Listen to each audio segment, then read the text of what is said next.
അടുത്ത മാസം 5-ന് നടക്കുന്ന ഹരിയാന നിയമസഭാ തെരഞ്ഞെടുപ്പിൽ ഒടുവിൽ CPM-ന് ഒരു സീറ്റ് നൽകി കോൺഗ്രസ്. 89 സീറ്റിൽ കോൺഗ്രസും ഒരു സീറ്റിൽ CPM-ഉം സഖ്യമായി മത്സരിക്കും.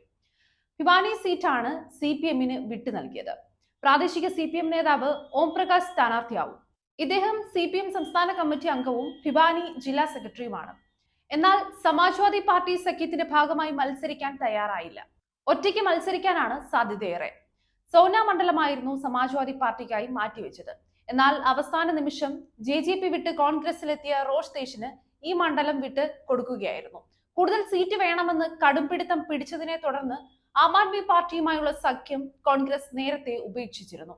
90 അംഗ നിയമസഭയിൽ കോൺഗ്രസ് 89 സീറ്റിലാണ് മത്സരിക്കുന്നത്. 89 സീറ്റിലും ആം ആദ്മി പാർട്ടിയും മത്സരിക്കുന്നുണ്ട്. പ്രതിപക്ഷ വോട്ടുകൾ ഭിന്നിക്കുന്നത് തിരിച്ചടിയാകുമോ എന്ന് കോൺഗ്രസ് ഭയപ്പെടുന്നുമുണ്ട്. BJP-ക്കെതിരെ ഭരണവിരുദ്ധ വികാരം ശക്തമായതിനാൽ ഭരണം പിടിക്കാനാവുമെന്നാണ് കോൺഗ്രസിന്റെ വിലയിരുത്തൽ. 2019-ൽ 46 സീറ്റിൽ ആപ്പ് മത്സരിച്ചെങ്കിലും ഒന്നും നേടാനുമായില്ല.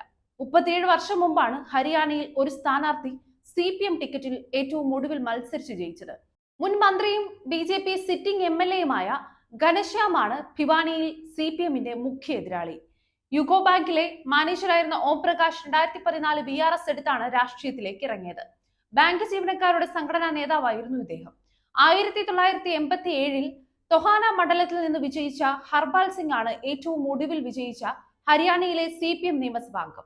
അതിനുശേഷം നടന്ന തെരഞ്ഞെടുപ്പുകളിലൊന്നും പാർട്ടി സ്ഥാനാർത്ഥികൾ വിജയിച്ചിട്ടുമില്ല. ഇത്തവണ കോൺഗ്രസ് സഖ്യത്തിനൊപ്പം മത്സരിക്കുന്നത് കൊണ്ട് CPM സ്ഥാനാർത്ഥി രക്ഷപ്പെടുമെന്നാണ് കണക്കുകൂട്ടൽ.